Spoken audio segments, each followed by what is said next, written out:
Juni ini juga merupakan di mana kita menantikan pencurahan Roh Kudus. Dan nanti kita akan melihat seorang hamba Tuhan ini yang hidupnya berubah ketika dia mengalami perjumpaan dengan Tuhan. Nah, orang yang mengalami perjumpaan dengan Tuhan, hidupnya berubah, cara berpikirnya pun berubah, termasuk bagaimana dia berkarir pun juga berubah. Kalau sudah dapat, kita baca bersama-sama 2, 3, ya. Tetapi sekarang sebagai tawanan roh, aku pergi ke Yerusalem dan aku tidak tahu apa yang akan terjadi atas diriku di situ. Nah, saudara, kalau baca ayat yang ke-23, 2, 3, ya. Selain daripada nyatakan Roh Kudus dari kota ke kota kepadaku, bahwa penjara dan sengsara menunggu aku. Siapa yang mengatakan ini? Yang mengatakan ini adalah Rasul Paulus. Siapa Rasul Paulus?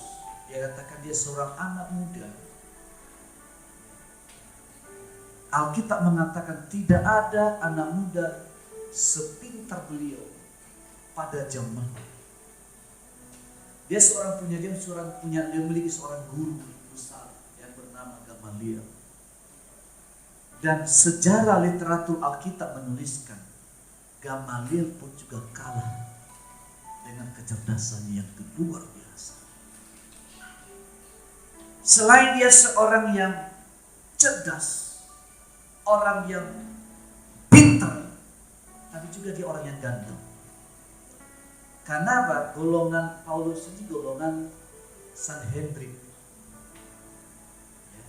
yang menentukan hakim. Dan itu mereka ini harus ada kriterianya, postur tubuh yang lumayan, pintar, ganteng, memenuhi syarat. Nah, yang ketiga, saudara, Paulus ini juga orang yang kaya. Lengkap. Sudah ganteng, pintar. Udah pintar, kaya.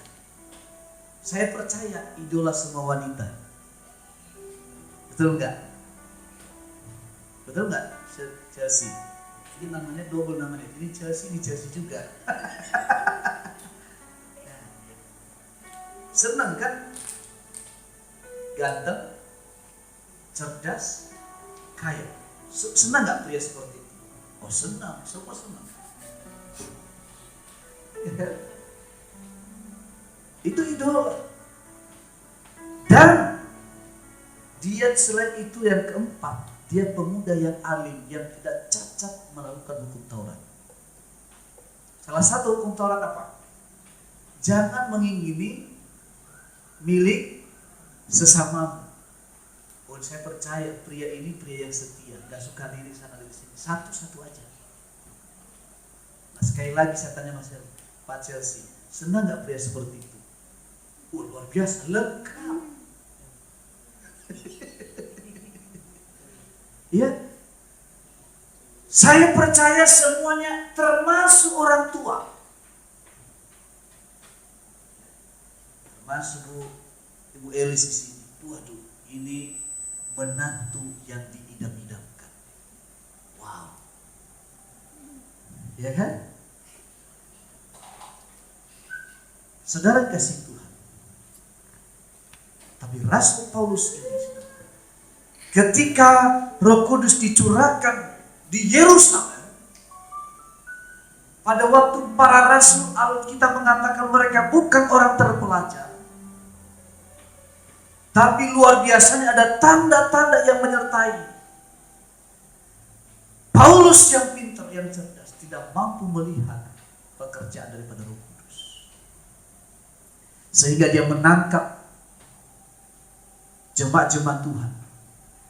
Dan pada waktu itu, mereka menangkap Stefanus. Dan mereka rajam dengan batu di depan daripada Saulus itu. Saudara kasih Tuhan, gereja pada waktu itu terjadi perpecahan. dan perpecahannya bukan karena nasi bungkus. Bukan. Bukan karena beda pendapat atau salah paham.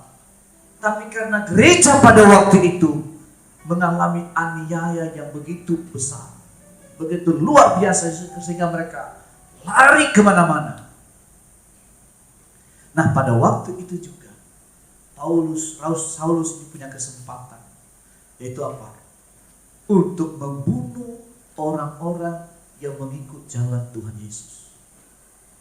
Mendapatkan surat, baik laki-laki maupun perempuan, pemuda dan anak, diseret dari tempat ibadah dan dianiaya.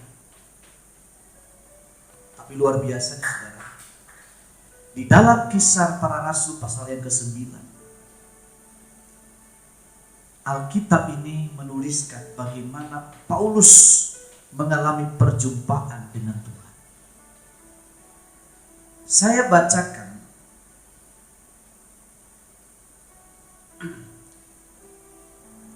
mulai ayat 1 sampai yang ke-5. Kisah Rasul pasal 9. Sementara itu berkobar-kobar hati Saulus untuk mengancam dan membunuh murid Tuhan. Ia menghadap imam besar dan meminta surat kuasa daripadanya untuk dibawa kepada majelis-majelis Yahudi di Damsyik, supaya jika ia menemukan laki-laki atau perempuan yang mengikuti jalan Tuhan, ia menangkap mereka dan membawa mereka ke Yerusalem. Dan dalam perjalanannya ke Damsyik, ketika ia sudah dekat kota itu, tiba-tiba cahaya memancar dari langit mengelilingi dia. Ia rebah di tanah dan kedengaranlah olehnya suatu suara yang berkata kepadanya, Saulus, Saulus, mengapa engkau menganiaya aku? Jawab Saulus, siapakah engkau Tuhan? Katanya, akulah Yesus yang engkau aniaya. Di ayat yang ke-6, tetapi bangunlah ia dan pergilah ia ke dalam kota. Di sana akan Tetapi bangunlah dan pergilah ke dalam kota. Di sana akan dikatakan kepadamu apa yang harus kau perbuat. Maka termangun-mangunlah teman-temannya seperjalanan, karena mereka mendengar suara itu tetapi tidak melihat seorang pun. Saudara, Saulus melihat Tuhan, tapi teman-temannya hanya mendengar suara. Tapi Saulus ini, dia mendengar dan juga dia melihat. Kemudian Saulus bangun dan berdiri, lalu membuka matanya, tetapi ia tidak dapat melihat apa-apa. Mereka harus menuntun dia masuk ke Damsyik. 3 hari lamanya ia tidak dapat melihat, dan 3 hari lamanya ia tidak makan dan tidak minum. Saudara kasih Tuhan, sebetulnya Rasul Paulus ini kalau dia tetap menjadi orang Farisi, dia tidak perlu susah-susah. Segala yang diperlukan sudah tersedia. Dan pada waktu itu sangat populer di kalangan orang Yahudi kalau ada masyarakat menemukan orang yang ikut Tuhan Yesus. Karena apa? Mereka membela hukum Musa. Mereka membela hukum agama. Yang sampai hari ini membela agama itu masih ada. Sehingga dengan membunuh itu, seperti Paulus katakan, ada orang yang akan membunuh nantinya, dia mengira dia berbuat baik bagi Allah. Sampai hari ini terjadi nggak demikian? Sampai hari ini gereja dianiaya, gereja dibakar, macam-macam. Bahkan di Padang itu ada pendeta dibakar hidup-hidup di dalam rumah di Padang. Namanya Andreas. Dia sebetulnya pemain musik hebat. Dibakar hidup-hidup. bisa lagi keluar. Depan belakang sudah ada api. Di atas sudah ada api. Saudara, kalau rumah kebakaran itu beda dengan bakar sampah. Belum pernah lihat rumah kalau kebakar. Itu sambarannya beda. Shoo! Belum lagi kalau ada gas. Nah, pada waktu di dalam rumah ini api menyambar gas, maka tabung gas itu meledak, dan yang pertama kena di kepala. Itu yang terakhir terlihat di CCTV. Bagaimana terlihat di CCTV itu, darahnya itu push, tidak sanggup kita melihat. Itu karena dikepung waktu itu. Dan pada waktu itu beliau ini begitu ditemukan sudah jadi arang. Belum jadi debu, tapi sudah jadi arang, mengeras. Satu tujuannya, saudara. Karena apa? Orang membunuh yang mengira dia berbuat baik bagi Allah. Nah, Paulus ini melakukan hal ini. Dia mencari orang Kristen karena dengan harapan dia mendapatkan upah.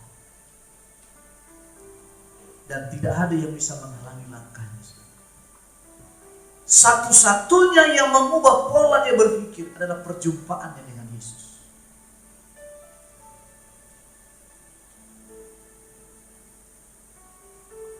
Dan kita melihat saat ini nyaris 80%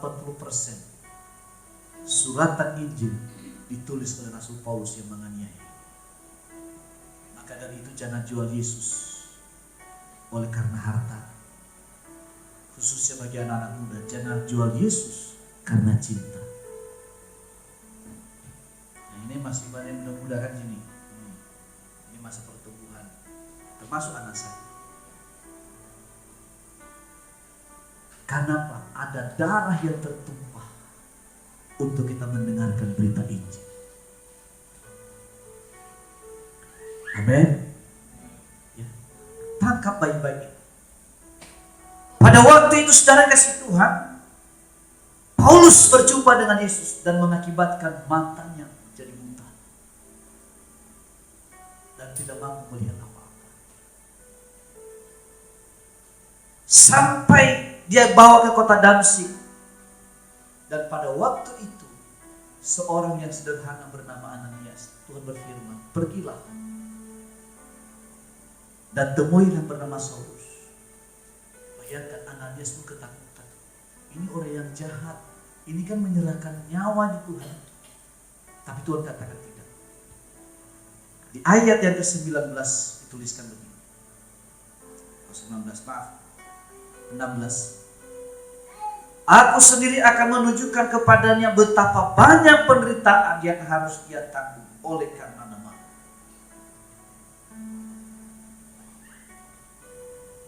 Kenapa banyak penderitaan, saudara? Di ayat yang ke-15, tetapi firman Tuhan kepadanya, pergilah sebab orang ini adalah alat pilihan bagiku untuk beritakan namaku kepada bangsa-bangsa lain serta raja-raja dan orang-orang Israel. Makanya Paulus tadi menuliskan di ayat di pasal yang ke-20 tadi. Tetapi sekarang sebagai tawanan roh aku pergi ke Yerusalem, dan aku tidak tahu apa yang akan terjadi atas diriku. Selain daripada, coba kita baca ulang ya. Dalam Kisah Rasul 22 tadi. Di 20 ayat 22 sampai 23. Tetapi sekarang sebagai tawanan roh aku pergi ke Yerusalem, dan aku tidak tahu apa yang akan terjadi atas diriku sendiri di situ. Selain daripada yang dinyatakan Roh Kudus dari kota ke kota, bahwa penjara dan sengsara menunggu aku. Saudara kasih Tuhan, selain daripada pemberitaan Injil. Nah, orang yang penuh Roh Kudus itu memang dia punya kemampuan melihat hal-hal yang di luar orang lain tidak mampu lihat. Tapi di sisi lain juga, Roh Kudus ini akan menuntun kita untuk kuat menghadapi aniaya. Minggu lalu sudah bicara banyak hal ya. Bagaimana Tuhan bekerja. Waktu Roh Kudus bekerja, tiba-tiba kita bernubuat. Dan nubuatan itu pas. Waktu lalu saya bernubuat untuk seseorang. Saya kasih suatu pesan. Ini pesan Tuhan buat Anda. Dan itu terjadi. Artinya mujizat. Tapi di sisi lain, Roh Kudus juga akan menuntun kita untuk menghadapi aniaya. Amin. Benar ini. Siap menghadapi aniaya?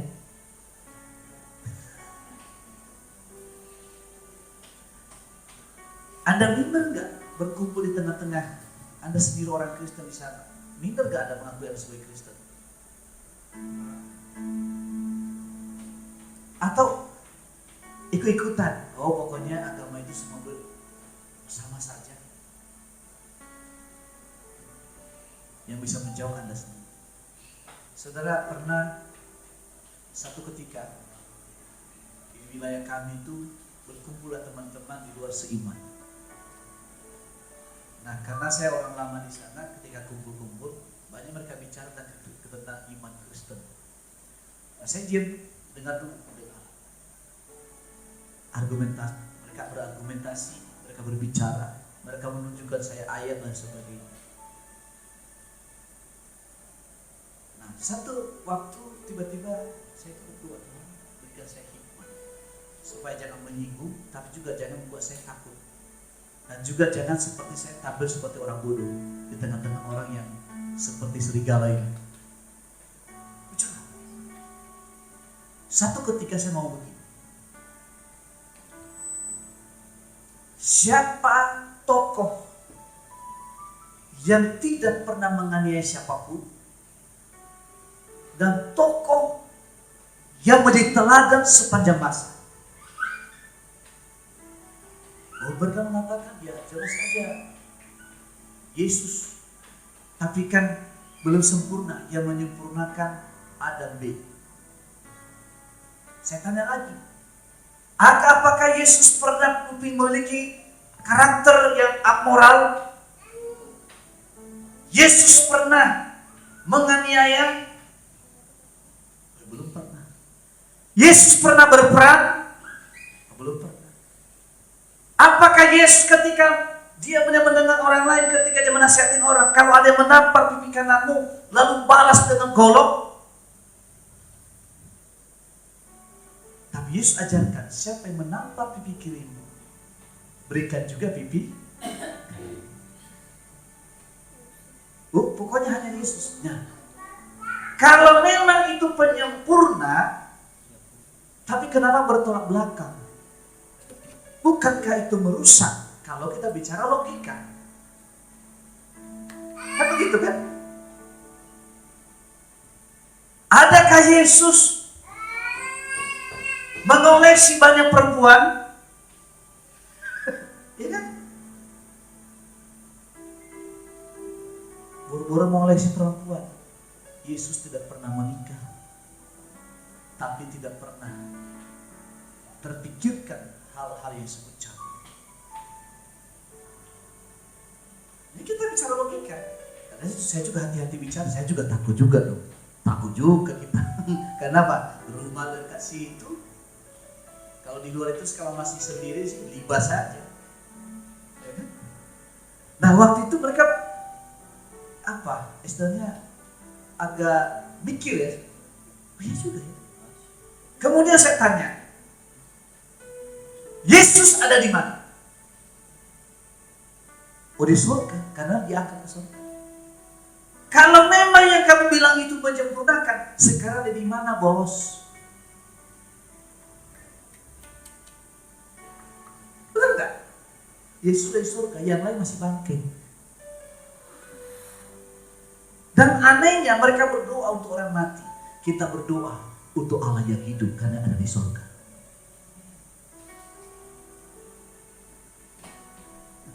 Ya, karena dia sudah di surga. Jadi saya nggak minder. Walaupun ada di kalangan di luar Kristen, justru mereka datang ke saya minta didoakan. Itu baru benar. Jangan nanti bawa Alkitab karena malu dibungkusin pakai sarung bantal. Orang lewat, apa itu Bu Tari? Ini kain celana Bu.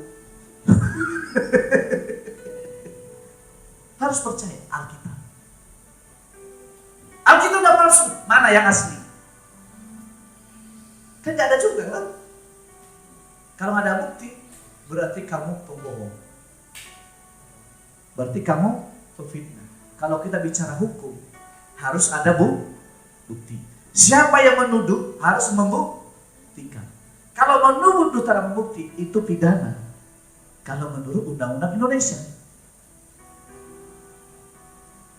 Nah, Rasul Paulus ini, saudara kasih Tuhan, dari pribadi yang dikagumi menjadi pribadi yang dibenci, sekaligus juga dirindukan. Jadi orang Kristen itu, kita itu dibenci, tapi juga dirindukan. Yang istilahnya benci tapi rindu. Tapi jangan dibenci terus. Kalau kamu terus dibenci, tanda tanya iman Kristen. Jadi kita juga dibenci, tapi juga kita dirindukan.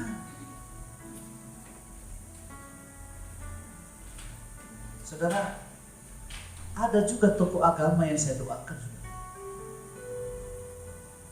Kenapa? Karena pandangan dia ngajar agama. Dia berkhotbah seperti saya juga. Tapi dia bilang begini, saya itu gak bisa mikir Pak, gak konsen. Bahkan mendengar istri pun juga, saya gak konsen ngomong apa, karena gak ngelantur. Mau serius tiba-tiba blank. Saya diundang oleh kakaknya. Kebetulan kakaknya ini ya sudah istilahnya kalau di kita udah ke Yerusalem lah. Gitu ya. Tapi terus bisa doain gak? Ya bisa, asal doa dalam nama Yesus saya doain. Kepalanya ini ternyata udah kayak gelombang apa itu ya, kayak gunung gini. Saya gak tahu kenapa itu kepala. Nah, datang bersama dengan istrinya. Saya bilang, Pak, profesi kita ini sama, hanya beda aliran. Saya pengkhotbah, bawa pengkhotbah, apa nggak salahnya Pak? Oh nggak salah. Tapi begini loh Pak, saya ini pendeta. Saya mengakui Yesus sebagai Tuhan dan Juru Selamat. Bapak harus percaya Yesus sebagai Tuhan Juru Selamat dan penyembuh yang ajaib. Saya percaya Pak. Tapi kan nggak harus saya pindah. Saya nggak suruh Anda pindah. Ya, ngapain? Lalu kemudian, tolong Pak, bantu saya dalam doa. Doakan saya. Oke, sorry ya Pak. Kalau saya mendoakan orang, saya tumpang tangan. Boleh gak saya tumpang tangan kepalanya? Ya boleh. Supaya pegang gundulnya dulu dong. Lah betul saudara. Kepalanya gundul tapi jempolnya tebal. Ya saya juga. Kayak tuyul itu ya. Bener. Saya gak boleh berlebihan. Makanya saya bisa lihat kepalanya kayak gunung yang bergelombang itu kan. Saya ngerti juga kenapa. Saya doain. Dalam nama Yesus, segala gangguan di pikiran, membuat tidak konsentrasi, membuat dia gelisah, tidak ada damai. Dalam nama Yesus, damai sejahtera, sukacita, ketenangan, salam terjadi atasmu. Terima damai sempurna. Amin. Habis doain gak sampai 1 jam. Udah ngobrol sama istrinya. Udah jangan ngobrol. Akhirnya saya ngomong, sebetulnya Bapak itu harus terima Yesus untuk selama-lamanya. Kalau Kalau mau masuk surga, terima Yesus sebagai juru selamat. Dan perlahan-lahan, ayo masuk ke gereja, biar saya baptis kalian. Pak Pendeta bisa aja. Ya, tapi kan sudah tahu nama Yesus kan? Dan saya ajaib. Ada lagi itu cucunya di dadanya ini kayak telur ayam. Benjolannya seperti telur ayam. Ini saya bilang, oke, saya doain dengan nama Yesus. Ini anak ini kan di karantina sekolahnya. Tahu karantina ya? Gak usah saya detailkan. Pokoknya dia sekolah di karantina. Nah kemudian coba buka bajunya. Mana benjolan? Mungkin yang ada kenal Pak Ferry dulu, ada yang kenal Pak Ferry si Pangaribuan enggak? Nah, bukan ada yang kenal ya? Kenal ya? Belum sempat kenal ya? Belum sempat kenal. Nah Ferry Pangaribuan ini datang ke rumah saya persis karena waktu itu mau minta motor saya yang buntut dulu itu Kawasaki. Nah datang ke rumah, dia lihatin, mungkin juga agak takut juga kan. Saya doakan dalam nama Yesus, penyakit ini, benjolan ini lenyap dalam nama Yesus. Sampai hari ini saudara, gak ada lagi benjolan di dadanya, sembuh dengan sempurna. Siapa mereka? Mereka kaum Kedar dan Nebayon, keturunan daripada Ismail. Yesus yang ajaib. Yang mereka mengakui bukan Tuhan, tapi dalam nama Yesus ada mukjizat. Jadi terbukti kekristenan dibenci, tapi juga sekaligus dirindukan. Satu ketika lagi ada dari Bogor, saya di WA, Pak Pendeta, saya ini mau pengen jalan Tuhan. Terus kenapa ngomong ke saya pengen jalan Tuhan? Kan Anda punya agama juga. Saya bilang, saya ini pendeta loh Pak, saya bukan yang lain.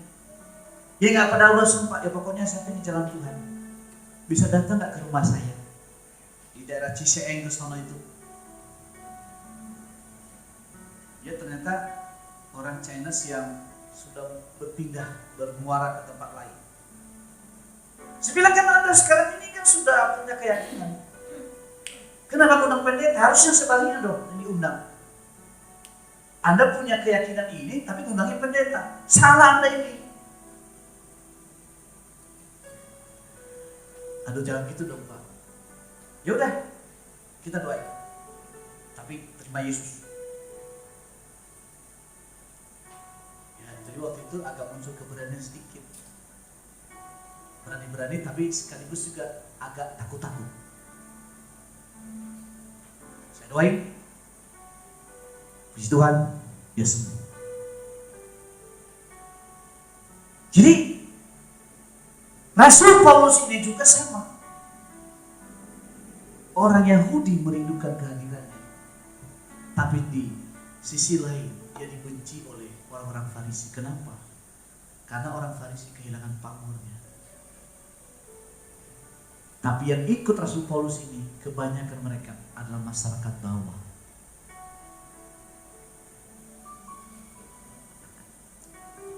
Kemudian, tetapi sekarang sebagai tawanan roh aku pergi Yerusalem. Aku tidak tahu apa yang terjadi atas diriku. Jadi, saudara, kalau kita bergantung dengan Roh Kudus, jangan terlalu banyak mikir. Amin. Jangan banyak mikir. Kalau kita sudah dikendalikan oleh Roh Kudus, ayo taati apa maunya Roh Kudus. Caranya bagaimana? Ya bangunlah hubungan dengan Tuhan. Sebagian di sini sudah belajar Alkitab, adanya ikut song dan sebagainya. Itu hanya sebatas pengetahuan. Tapi ketika kita punya hubungan dengan firman, hubungan dengan doa, khususnya untuk anak-anak muda ini penting. Mungkin Anda masih muda, tapi kalau kamu punya kehidupan doa, kamu memilih jalan hidup ini berbeda.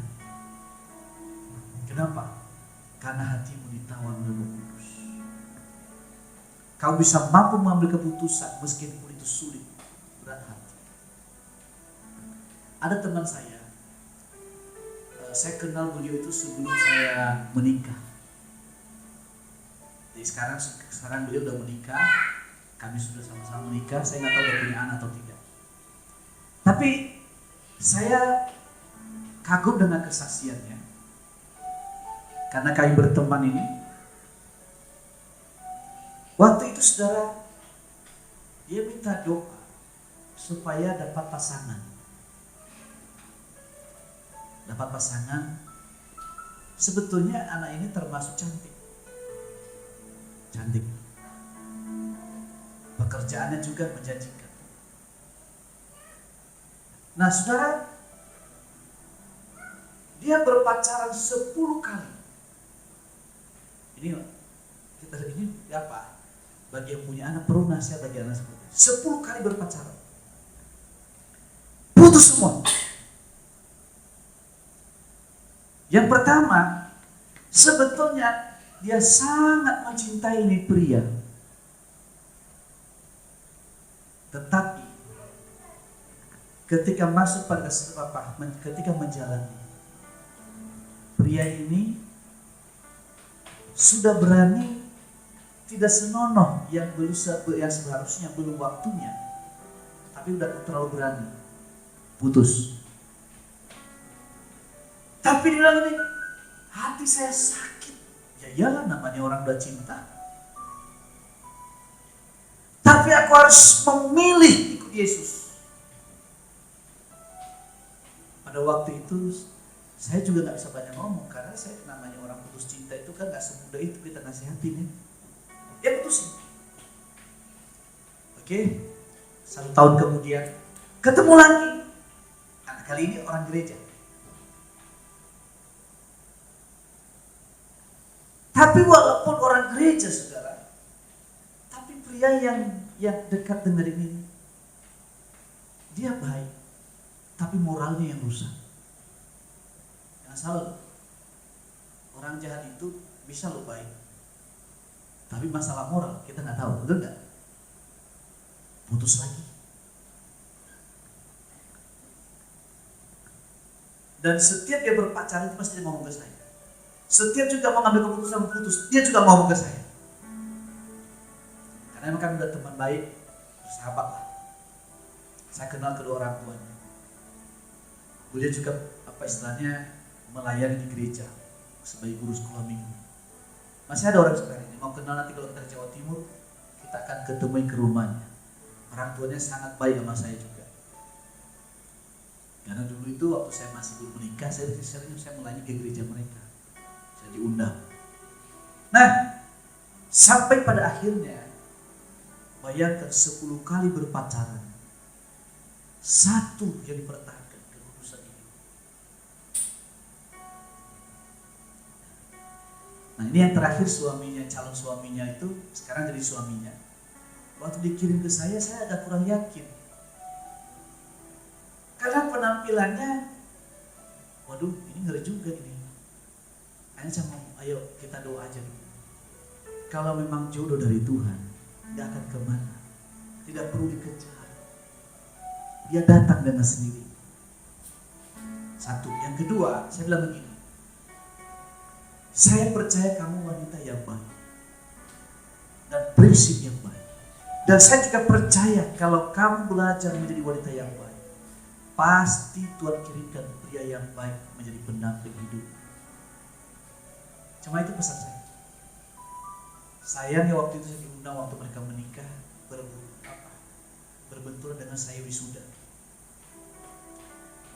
Saya tidak dapat pesan dengan calon ini, tapi saya bisa berdoa. Lalu diceritakan, pria ini beda dengan pria yang lain. Yang pertama, baik WA-nya sopan, baik bicaranya sopan, baik ketika kami ketemu juga dia sopan. Dan kami komitmen bersama saling mengingatkan untuk menjaga kekudusan itu. Nah, waktu dia cerita itu, saya bilang, yes, sekarang saya serahkan ke kamu. Ya kan, apalagi, cari apa lagi kan? Masalah karir itu urusan lain. Tapi ini dulu, dasar kalau sudah benar, karir itu gampang. Saya menikah dengan Bu Lesti juga, saya belum punya apa-apa. Tapi karena menjalani dengan benar, Tuhan berkati pelan-pelan. Laki-laki ini kerjanya nggak seperti misalnya pegawai apa. Sekarang saudara, ketika mereka menikah, tiba-tiba laki-laki ini karirnya menancap. Luar biasa. Nah, karena mereka memulai dengan cara yang benar, akhirnya apa? Pria ini menjadi pria yang setia. Yang tadinya mungkin mereka menikah nggak seperti sekarang ini, nggak seperti sekarang ya, artinya mereka ekonominya pas-pasan. Sekarang udah nancap luar biasa. Tapi dia tidak lupa diri, dia tetap setia dengan pasangannya. Amin. Amin. Nah, ini penting, kita harus perhatikan baik-baik. Baik yang akan mencari jodoh yang baru juga terserah. Pokoknya harus jaga ini. Ini syaratnya. Saya mau katakan, semua wanita-wanita di sini agak sedikit punya harga diri. Ya, kita agak dikit lah, gengsi sedikit lah. Ya, ya, harus punya gengsi sedikit. Nah, apa yang terjadi? Secara manusia, dia diledekin oleh teman-temannya. Kamu kok putus mulu, berarti kamu yang gak beres. Masa 10-10-nya laki-laki putus terus? Hampir dia udah gak kuat dengan ledekan teman-temannya. Teman kantornya ledekin karena beliau kerja di departemen sosial. Sering ledekin. Kayaknya kamu yang gak beres lah, jangan terlalu kaku lah, zamannya udah maju. Ya biasa kan begitu, nasihat teman-teman kan gitu kan. Karena memang lingkungan pekerjaannya udah begitu. Tetapi sekarang berubah, bukan diledekin lagi. Tapi orang curhat kepada dia, bagaimana sih supaya suami itu setia. Nah, sekarang orang bertanya kan, dulunya bahan ledekan, kok 10-10-nya laki-laki kan mutusin terus, berarti kamu gak beres. Sekarang berubah, mereka bertanya, bagaimana sih supaya suami itu setia. Nah, kesempatan dinasihati, dia ceritakan semuanya apa yang pernah dialami di masa lalu. Dan itulah yang membuat walaupun suaminya udah kaya sekarang ini, dia tetap jadi suami yang baik. Salah satu tanda seorang laki-laki yang setia itu, pertama, dia akan menjadikan istrinya sebagai bendahara. Amin. Oh iya benar.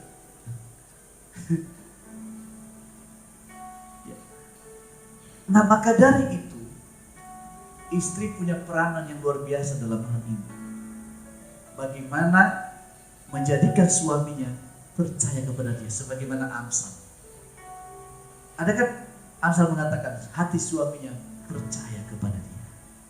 Makanya saya percaya saya Bu Lesti. Karena apa? Dia memang wanita yang bisa dipercaya. Ya kan? Walaupun di sini masih proses, semua kita itu semua belajar. Karena cara kita memulai berkeluarga juga berbeda. Tentu juga prosesnya juga berbeda. Ya. Jadi orang-orang, anak-anak muda nanti ke depan, ya catat apa yang saya katakan ini. Meskipun dunia ini sudah mengajarkan demikian, tapi jangan ikut dunia, ikutlah firman Tuhan. Karena sekali kamu memilih jalan yang salah, kamu akan bayar semuanya. Dan itu bayaran itu mahal harganya. Ya. Makanya anak-anak muda perlu mentor rohani, perlu pembapaan secara rohani. Meskipun anak-anak muda itu jauh lebih pintar dari orang tua, tapi satu hal yang belum dimiliki adalah kebijaksanaan. Kebijaksanaan itu Pak, karena proses hidup yang pernah dijalani dan dia belajar untuk tidak jatuh di hal yang sama. Itu beda di sini. Saya percaya masalah pintar kebanyakan anak muda lebih pintar dari kita semua. Nah, saudara kasih Tuhan, Paulus yang mengatakan, aku tidak tahu apa yang terjadi padaku. Karena saya ini tawanan roh. Tapi di mana saya dibawa oleh Roh Kudus? Saya tahu. Penjara menunggu saya siap.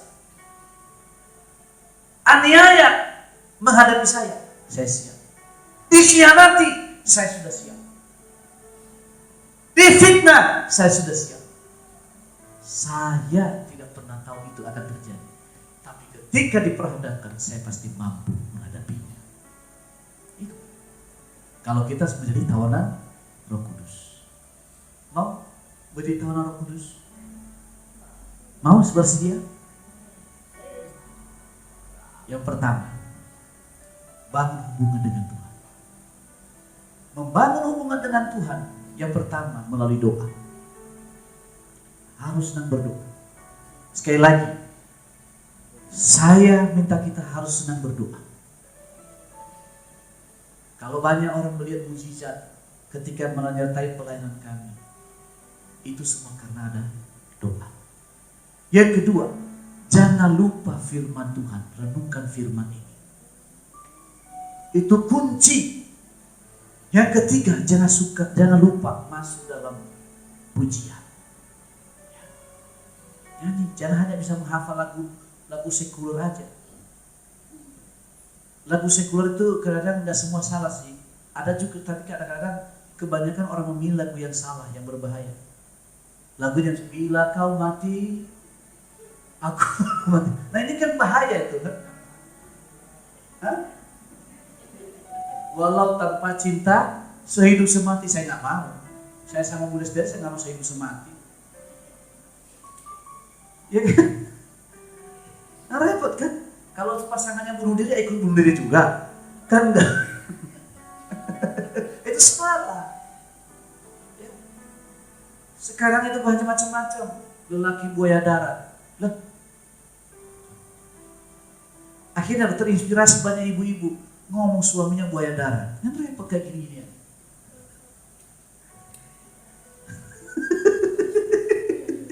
Siapa yang suka lagu-lagu buaya darat ini?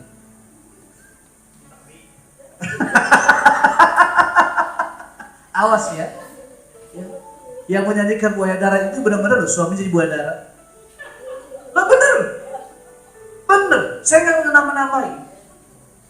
Saya ingat tahun 2004 lagu itu populer, 2004-2005. Saya nggak tahu, sebagian belum lahir di sini zaman itu. Saya sudah lahir waktu itu, belum. 2004 lahir belum kan? Itu populer dulu itu. Lelaki buaya darat. Gak lama kemudian benar-benar suami jadi buaya darat beneran. Hati-hati loh milih lagu.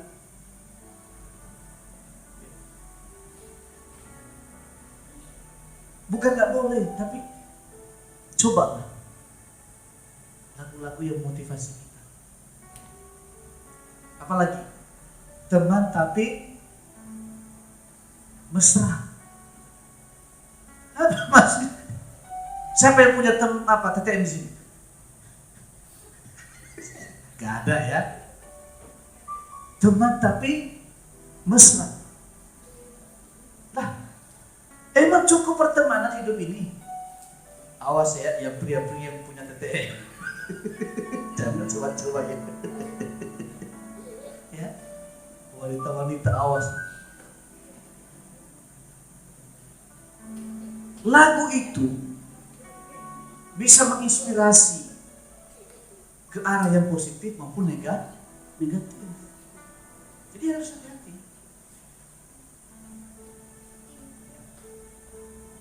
Selain pujian, kita masuk dalam penyembahan. Yang kedua, saya ini ya, walaupun udah gembala, udah pendeta, udah pembicara kemana-mana, saya masih butuh mentor, pembapaan. Kalau saya sini sering mengingatkan, menegur, saya juga sama pimpinan saya juga begitu. Saya tegur, saya diingatkan. Gak enak loh ditegur. Betul nggak? Pernah ditegur nggak Chelsea? Enak nggak ditegur? Gak enak. Walaupun kita pasang wajah kita senyum kan? Tapi dalam hati, aduh sakit juga ya. Nah, Kak Vince sering tegur sama bosnya nggak? Nggak pernah tegur, karena CS-nya ya.